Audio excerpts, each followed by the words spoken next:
যত বিয়েতে বরযাত্রীর গুরুত্ব বাড়ছে, তত অলিমার গুরুত্ব কমে যাচ্ছে। অন্যদিকে মানুষ দেখা যায় অলিমাকে একটা পার্টির মতো করে শেষ করে ফেলে, অলিমার নামই পরিবর্তন করে আমরা বহুবার দিয়ে দিয়েছি। অথচ অলিমা সুন্নত, এত বড় সুন্নত যে আল্লাহর নবী বলেছেন তোমার কুল সম্পত্তি যদি একটা বকরির বাচ্চা থাকে ওইটা জবাই করে তোমার আত্মীয় স্বজনকে খাওয়াও। এইরকম জরুরি। অলিমায় দাওয়াত দিলে যাইতে হয়, না গেলে গুনাহ হয়। কেউ যদি অলিমায় দাওয়াত দিয়ে যেতে হবে, এমনকি যদি আপনি ওই দিন রোজা থাকেন, রোজা অবস্থায় যেতে হবে, গিয়ে বসতে হবে, বসে বলবেন আমি খাবো না, আমি রোজা, কিন্তু যাইতে হবে। এত জরুরি জিনিস অলিমা। অথচ আমরা বিয়েতে এত বেশি আয়োজন, যেখানে আল্লাহ নবী বলেছিলেন কম আয়োজন করতে, আর যেখানে আল্লাহ নবী জোর দিয়েছিলেন অলিমা, সেখানে আমরা কম করে ফেলেছি। যখনই আপনি একটা সুন্নতকে সরাবেন, সমাজের মধ্যে একটা কুসংস্কার ঢুকে যাবে। জায়গা তো খালি থাকে না, আমি এই চেয়ার থেকে উঠলে আরেকজন এসে বসবে। তো এই যে সামাজিক বিষয়গুলো যদি আমরা ঠিক করতে না পারি, এত এত ওয়াজ মাহফিল করার দরকার কি? আর এইগুলো ঠিক করতে পারি একমাত্র মসজিদ। মসজিদ হয় একটা এলাকার কেন্দ্রবিন্দু। ওই মসজিদ কমিটির সিদ্ধান্তে অনেক জায়গায় অনেক নাফরমানি বন্ধ হয়েছে। আর আরেকটা, তালামিজি ইসলামের কথা না বললেই নয়, অনেক জায়গায় তালামিজি ইসলামের ভাইয়েরা, যেহেতু আমরা অনেক জায়গায় যাই, এগুলো জানি যে অনেক জায়গায় মাজারকে কেন্দ্র করে উরুসের নামে কত ধরনের কুসংস্কার পরিচালিত ছিল। আমাদের তালামিজের ভাইয়েরা সেগুলো বন্ধ করে ইসালে সওয়াব মাহফিল শুরু করেছেন, খতমে কোরআন শুরু করেছেন, সেখানে খতমে খাজগান শুরু করেছেন। মন থেকে দোয়া আছে আমার ছোটো ভাইদের জন্য, যে ফুলতুলি সাহেব এদেরকে রেখে গিয়েছিলেন, রেখে যাওয়া সার্থক হয়েছে আলহামদুলিল্লাহ। যেটি বলছিলাম যে এই সামাজিক বিষয়গুলোকে নিরসনের জন্য মসজিদ কমিটি একটু শক্ত হন। মসজিদ কমিটি হয়তো আপনাদের এখানে রাঘবপুর সাহেবের বাড়ি আছে, তো ওইটাই তো কেন্দ্রবিন্দু, কিন্তু অনেক জায়গা আছে ছোটো ছোটো এরিয়া, সেখানে মসজিদকে গণ্যমান্য মানুষেরা মসজিদ কমিটিতে থাকেন। মসজিদ কমিটির একটা সিদ্ধান্তে এলাকার কিন্তু অনেক কিছু যায় আসে। অনেক এলাকায় এরকম দেখেছি যে মসজিদ কমিটি বলে দিয়েছেন যে যেখানে বিবাহ উপলক্ষে এরকম সাজ করা হবে, সেখানে আমরা যাব না। বিবাহ উপলক্ষে একটা বাড়িতে নর্মালি আপনি একটু গুছকাস্ত করবেনই, একটু সুন্দর করবেন, কিন্তু আপনি এখান থেকে মরিচ লাইট জ্বালাইলেন এবার কোটালপুর পর্যন্ত। দরকার আছে? দরকার তো নাই। উল্টা সমাজের মধ্যে আপনি একটা যন্ত্রণা সৃষ্টি করছেন। আপনার মেয়ে তো আর সমাজে একা নয়, আপনার মেয়ের বান্ধবী আছে না, ওই বান্ধবীর বিয়ে হবে না। ওই বান্ধবীর বাবা তো আপনার মতো ধনী নয়। ওই বান্ধবীর বাবা যদি বলে, বান্ধবী যদি তার বাবাকে বলে যে আমার বিয়ে তো এরকম সিলেট হুমায়ুন চত্বর পর্যন্ত মরিচ লাইট জ্বালাতে হবে, কীভাবে জ্বালাবে? বুঝতে পারছেন? আপনি যখন সমাজের একজন মানুষ, একা তো জঙ্গলেও তো বসবাস করেন না, সমাজেই তো থাকেন, তাই সমাজের কিছু অলিখিত নিয়মকানুন আছে, এগুলো আমাদেরকে ফলো করতে হবে আমাদের নিজেদের ভালোর জন্য। যদি এগুলো না করি আমাদের নিজেদের উপর চাপ আসবে। সমাজের এই নিয়মকানুনগুলো আমাদের উপর কেউ চাপিয়ে দেয় নাই। আমাদের পূর্বপুরুষরা অভিজ্ঞতার ভিত্তিতে আস্তে আস্তে শিখে শিখে এগুলো নিয়ে এসেছেন। আর আমরা দুনিয়ার অন্য জাতির মতো না, আমরা মুসলমান। আমাদের পরিচয় আমাদের মুসলমানিত্বের মধ্যে। যেখানে আল্লাহর নবীর একটা সুন্নত রয়েছে, সেই সুন্নতকে সরিয়ে একটা বিদআত পালন করা, আল্লাহর নবীর সাথে দুশ্মনী করার নামান্তর। এরপরে যতই দাড়ি রাখেন আর টুপি পরেন, আপনার কি মনে হয় দাড়ি রেখে আল্লাহকে বোকা বানিয়ে দিতে পারবেন? আপনি আল্লাহর নবীর সুন্নতের প্রতি গুরুত্ব নাই। রসুলুল্লাহ যেটাকে অপচয় বলেছেন সেখানে আপনি অধিক খরচ করছেন, যেখানে খরচের কথা বলেছেন সেখানে আবার খুঁজ নাই। ইসলামে যেগুলো গুরুত্ব আছে সেগুলোকে আমরা গুরুত্বের মধ্যে নিয়ে আসতে হবে, তাইলে ওয়াজ মাহফিল সফল। ইসলামে 3টা দাওয়াতের খুব গুরুত্ব। এটার নাম হচ্ছে ওয়ালিমা।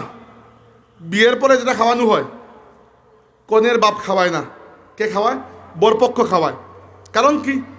মেয়ে আপনি নিয়ে এসেছেন, খুশি তো আপনার করে, ওই বেচারা তো মেয়ে দিয়ে দিয়েছে, তার করে তো খুশি না, তারপর তো খালি হয়ে গেছে। বুঝতে পেরেছেন? তাহলে খাওয়াবেন। ওয়ালিমা দুমদাম করে খাওয়াবেন, এবং যদি পারেন পুরো মুগলাবাজার ইউনিয়নকে খাইয়ে দেবেন, কোনো সমস্যা নেই। কিন্তু মেয়ের বাপের কাছে হাত পাতবেন না, নিজে খাওয়াবেন। 2 নম্বর ইসলামে গুরুত্বপূর্ণ দাওয়াত হচ্ছে আকিকা। আকিকা খুব গুরুত্বপূর্ণ দাওয়াত। আকিকা হচ্ছে একটা মুসলমান বাচ্চার জন্মের জন্য আল্লাহর শুকরিয়া আদায় করে যে অনুষ্ঠান করা হয়, এটাকে আকিকা বলা হয়। সুন্নত হচ্ছে 7 নম্বর দিন আকিকা করা, বাচ্চার নাম রাখা। তো রসুলুল্লাহ সাল্লাল্লাহু আলাইহি ওয়াসাল্লামের দাদা আব্দুল মুত্তালিব আল্লাহর নবীর আকিকা করেছেন 7 নম্বর দিন, এবং নাম রেখেছিলেন মোহাম্মদ। তাই এটা সুন্নত। রসুলুল্লাহ সাল্লাল্লাহু আলাইহি ওয়াসাল্লামের আকিকা এভাবে হয়েছিল। পরবর্তীতে আল্লাহর নবী নিজের আকিকা উপলক্ষে আবার 2টি বকরি কুরবানি করেছিলেন, 2টি খাসি কুরবানি করেছিলেন, এটা মদিনায় যাওয়ার পরে। এরপরে আরেকটি দাওয়াত ইসলামে গুরুত্বপূর্ণ, ওটার নাম হচ্ছে ওয়াকিরা। ওয়াকিরা হচ্ছে নতুন ঘর বানানোর পরে ঘরে ওঠার আগে আপনি একটা দাওয়াতের আয়োজন করবেন যে আপনি নতুন ঘরে উঠছেন। তো ইসলামের যে কাজগুলো সুন্দর, ইসলামী আদর্শ এবং সংস্কৃতির অন্তর্ভুক্ত, ইসলামী আদর্শ এবং সংস্কৃতির বিপরীত নয়, সেগুলোকে তো আমরা সমাজে আনয়ন করবো, তাই না? তাহলে তো সমাজ শান্তি থাকবে। এই যে আমি প্রথমেই বললাম আমাদের দেশের বিবাহ বাঙ্গন, ডিভোর্সের পরিমাণ বেড়ে গেছে। কি জন্য? কারণ আমাদের একজন মানুষের জেহেন তৈরি হয় অনেকভাবে, এটাকে সোশ্যালাইজেশন বলে ইংরেজিতে। একটা হয় মা বাবাকে দেখে দেখে, আরেকটা হয় বন্ধুদের সাথে মিশে, আরেকটা হয় লেখাপড়া থেকে, আরেকটা তার চারপাশের পরিবেশ থেকে, অনেকভাবে তার ব্রেইন ডেভেলপ হয়। তো আমাদের দেশের শিক্ষা ব্যবস্থার এখন অবস্থা এরকম লেজে গোবরে যে মানুষ তার বাচ্চাকে মাদ্রাসায় দিয়ে, স্কুল তো আর অবশ্যই বলা লাগবে না, স্কুল মাদ্রাসা কোনো বেশ কম নাই, সব এখন এক হয়ে গেছে, সবার অবস্থা খারাপ। এখন স্কুল বা মাদ্রাসায় দিয়ে আপনি একটা চিন্তা করতে পারবেন না যে বাচ্চা সুশিক্ষিত হবে। খুব সম্ভব যে বাচ্চা সুশিক্ষিতের জায়গায় কুশিক্ষিত হয়ে বাড়িতে ফিরে আসতে পারে। আপনি মনে করছেন ছেলে আপনার জানাজা পড়াবে, ছেলে হয়তো নিজেই জানাজা পড়ার নিয়মই জানে না, শিখে নাই তো কখনো। আমরা এগুলো শিখতাম মক্তবে, এখন মক্তব নাই। আপনি চিন্তা করেছেন মাদ্রাসায় গিয়ে শিখবেন, মাদ্রাসার এখন শিকার পরিধি এত কমে আসছে, এটা বলার মতো নয়। অনেক জায়গায় আমি বলেছি, বারবার কথাগুলো রিপিট করতে চাই না, যে আমাদের দেশের শিক্ষা ব্যবস্থায় সম্পূর্ণ অনৈসলামিক সংস্কৃতি এবং বাংলাদেশের মানুষের ইচ্ছা আকাঙ্ক্ষা আর বাংলাদেশের মানুষের ইতিহাস ঐতিহ্যের বিরোধী সংস্কৃতি এবং ইতিহাসকে, সমাজ ব্যবস্থাকে ঢুকিয়ে দেওয়ার জন্য একটা পায়তারা করা হচ্ছে। প্রত্যেক বছর তারা চায় নতুন কিছু ঢুকিয়ে দিতে, এটা আমাদের ইতিহাস ঐতিহ্য এবং ইসলাম বিরোধী। আমরা প্রতিবাদ করি, একটু কমায় কিছুটা রেখে দে, পরের বছর আরেকটু ঢুকায়। এভাবে করতে করতে তারা চাচ্ছে এই দেশের শিক্ষা ব্যবস্থার মধ্যে তারা ইসলাম বিরোধী কার্যকলাপ পরিপূর্ণভাবে ঢুকিয়ে দিতে। আল্লাহ জানি না আমি যে তারা পারবে কি না পারবে, আমাদের নেতৃবৃন্দ এই যে আন্দোলনের মধ্যে আছেন সফল হবেন কিনা সেটা আল্লাহ জানেন। কিন্তু যেটা আমরা করতে পারি যে সব সময় আমাদের হাতে একটা ব্যাকআপ প্ল্যান থাকা উচিত। সরকারি পর্যায়ে যদি আমরা ইসলামী শিক্ষার স্বাতন্ত্র্যকে পরিপূর্ণভাবে টিকাতে না পারি, তাহলে আমরা কি করব? ইসলামী শিক্ষা বন্ধ করে দেবো নাকি? না। আমার মুফতি চাচা আল্লাহ হযরত মুফতি গিয়াসউদ্দিন সাহেব, আপনারা সবাই চিনেন, মুফতি সাহেব গোলাপগঞ্জে একটা মাদ্রাসা করেছেন। ওই মাদ্রাসায় মূল কারিকুলাম যেটা আছে তার সাথে বা তার অতিরিক্ত তিনি কিছু উস্তাদকে রেখে কিতাব বিভাগ চালু করেছেন আলাদা। ওই কিতাব বিভাগে সরকারি কারিকুলামের বাইরে মাদ্রাসার যে জরুরি কিতাব, যেগুলো পড়লে আপনি আলিম হওয়ার মতো একটা ফাউন্ডেশন তৈরি হবে, সেগুলো পড়ানো হয়। এখন আমি চিন্তা করেছি প্রত্যেকটা বড় বড় মাহফিলে গিয়ে এগুলো বলবো যে আমাদের বড় বড় মাদ্রাসাগুলোকে এই দায়িত্ব নিতে হবে এখন থেকে।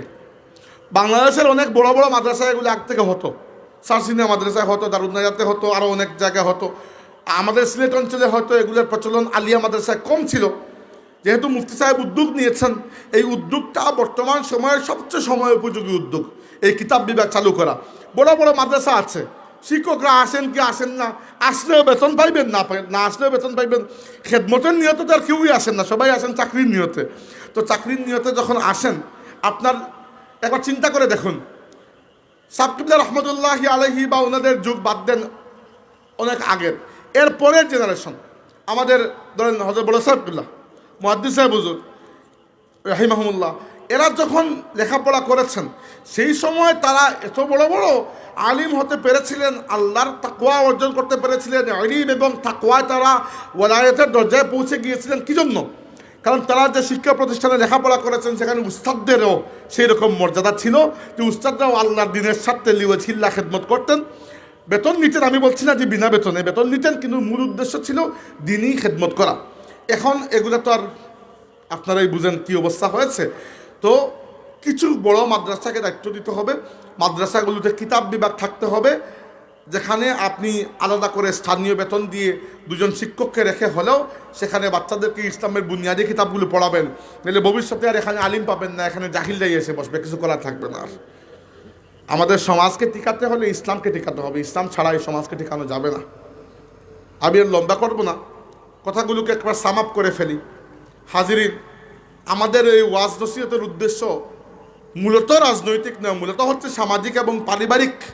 কারণ রাজনৈতিক কর্মসূচি ভিন্ন, এর জন্য আলাদা প্রস্তুতি নিতে হয়।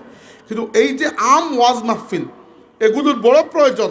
এই ওয়াজ মাহফিলগুলো বাংলাদেশ থেকে ওই যাত্রা গান, গাটু গান, ও টাইপের জিনিসকে সরিয়েছে। আগে তো সমাজে এগুলা হতো, এখন এগুলা কম হয়, কারণ ওয়াজ মাহফিল এসে সেই জায়গাগুলো দখল করেছে। ওয়াজ মাহফিলের কৃতিত্ব, ওয়াজ মাহফিলের ভূমিকা আমি অস্বীকার করতে পারি না।